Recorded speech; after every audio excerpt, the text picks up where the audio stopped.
నెల్లూరు జిల్లాలో సోమశీల జలాశయం నిండుకుండలో ఉన్నప్పటికీ ఆయకట్టు రైతులు మాత్రం ఆనందం గడపనట్లేదు.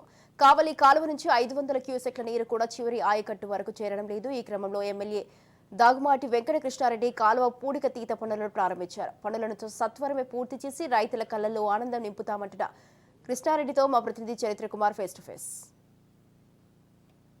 రైతుల కష్టాలు తెలిసినటువంటి శాసనసభ్యుడు పనితీరు ఎలా ఉంటుందనకు నిదర్శనంగా మనం ఇక్కడ ఉన్నాం. ప్రస్తుతం కావలి కాలువ మీద గత 20 రోజుల క్రితం కావలి కాలువకు నీటిని విడుదల చేశారు. 750 క్యూసెక్కులు నీటిని విడుదల చేసినప్పటికీ కూడా టైలాండ్కి వెళ్ళేటప్పటికీ ఆ నీటి యొక్క లభ్యత అందకపోవడంతో అయితే మాత్రం ఇప్పుడికి తీత పనులకి కావలి శాసనసభ్యులు దగుమాటి వెంకట కృష్ణారెడ్డి ఈరోజు ఇక్కడ కంకణం కట్టారు. ఈరోజు మనం దగదత్తి మండలం చెన్నూరు దగ్గర ఉన్నాం. సార్, ఈరోజు టైలాండ్ విలేజెస్ కూడా మీరు నీరు అందడం లేదంటే కూడా మీకు పెద్ద ఎత్తున కంప్లైంట్స్ అందుతున్నటువంటి పరిస్థితి. ఈరోజు ఎలాంటి చర్యలు చేపట్టారు? దీనివల్ల ఎలాంటి లబ్ధి పొందబోతున్నారు? రాముడు లాంటి చంద్రబాబు నాయుడు గారు ఈరోజు రాష్ట్రానికి ముఖ్యమంత్రి అయిన తర్వాత రాష్ట్ర ముఖ్యమంత్రి పట్టాభిషేకం తీసుకున్న తరుణంలోనే ప్రకృతి ఈరోజు ఆంధ్రప్రదేశ్ మీద కరుణ చూపించింది. అందుకని ఈరోజు రాష్ట్రంలో 1170 టీఎంసీలు ఆంధ్రప్రదేశ్లో ఉన్న వివిధ డ్యాముల్లో ఉండాల్సి ఉంటే ఈరోజు దాదాపు 980 టీఎంసీల నీళ్లు ఈరోజు ఉంది అంటే నిండు కొండల్లాగా ఈరోజు ప్రతి డ్యాము ఉంది. అందులో భాగంగా కావలి కాలువకు సంబంధించినటువంటి సోమశీలలో కూడా ఈరోజు పూర్తి సామర్థ్యంతో ఈరోజు నీటి నిల్వలు ఉన్నాయి. కావలి కాలువని ఆధునీకరణ చేయాల్సిన అవసరం ఉంది. ఈ కావలి కాలువ నుంచి ఆథరైజ్డ్ అనాథరైజ్డ్ ఐడి కింద ఏదైతే 1,25,000 ఎకరాలకు నీళ్లు అందించే కార్యక్రమానికి ఈ ప్రభుత్వం స్వీకారం చుట్టిందని కూడా ఈ సందర్భంగా తెలియజేస్తున్నా. అందులో ధర్మిల గత 5 సంవత్సరాలుగా ఈ కాలువ మీద తట్టడు మట్టెడు తీసి కూడా చేసిన పాపాన పోలేదు. కాబట్టి ఈ రోజున ఈ కావలి కాలువలో 950 క్యూసెక్కులు ప్రవహించాల్సినటువంటి కాలువ ఈరోజు 550కే పరిమితమైంది. అందుకనే త్వరితగతిన ఇక్కడ ఉన్నటువంటి అన్నింటినీ కూడా మరమ్మతులు చేయాలని రాష్ట్రంలో ఈరోజు నిధుల కొరత ఉన్నప్పటికీ కూడా ఈ రోజున ఓఎండ్ఎం కింద నిధులను డిజాస్టర్ మేనేజ్మెంట్కి సంబంధించిన నిధులను ఇక్కడికి మళ్లించి ఈరోజు కావలి ప్రజలను హక్కులను చేర్చుకున్న ప్రభుత్వం తెలుగుదేశం ప్రభుత్వం, శ్రీ నారా చంద్రబాబు నాయుడు గారు.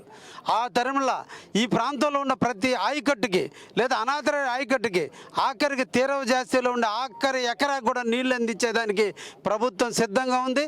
ఈరోజు ఇరిగేషన్ అధికారులు, ముఖ్యంగా సోమశీలకు సంబంధించిన అధికారులు నిరంతరం కూడా వాళ్ళ ఆరోగ్యాలని వాళ్ళ కుటుంబాలను కూడా పక్కన పెట్టి ఈ 3 నెలలు 4 నెలలు కాలువల మీదనే తిరుగుతూ ప్రజలకి నీళ్లు అందించేదానికి మా అధికారులందరూ కూడా సంసిద్ధంగా ఉన్నారు. వాళ్ళందరూ కూడా ఉత్సాహంగా ఉన్నారు. తప్పకుండా వాళ్ళ ఆధ్వర్యంలో కావలి నియోజకవర్గంలో ప్రతి ఎకరా కూడా నీళ్లు అందుతుందని హామీ ఇస్తున్న ఈ సందర్భంగా.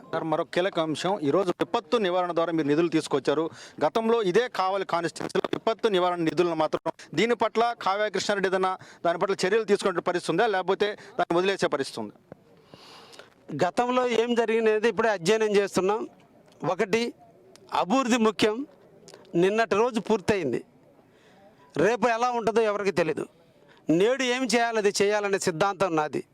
గతాన్ని తవ్వుకుంటూ పోవడం కంటే కూడా రేపటి భవిష్యత్తు తరాలకి, భవిష్యత్తు ప్రజానీకానికి ఏ రకమైన సౌకర్యాలు కల్పించాలో వాటిలో ముందు చూపుతూ ముందుకు పోతే గతంలో ఉండే లోపాలను తెలిసేందులో ప్రజలకు వచ్చే ఉపయోగం ఎటువంటిది లేదు.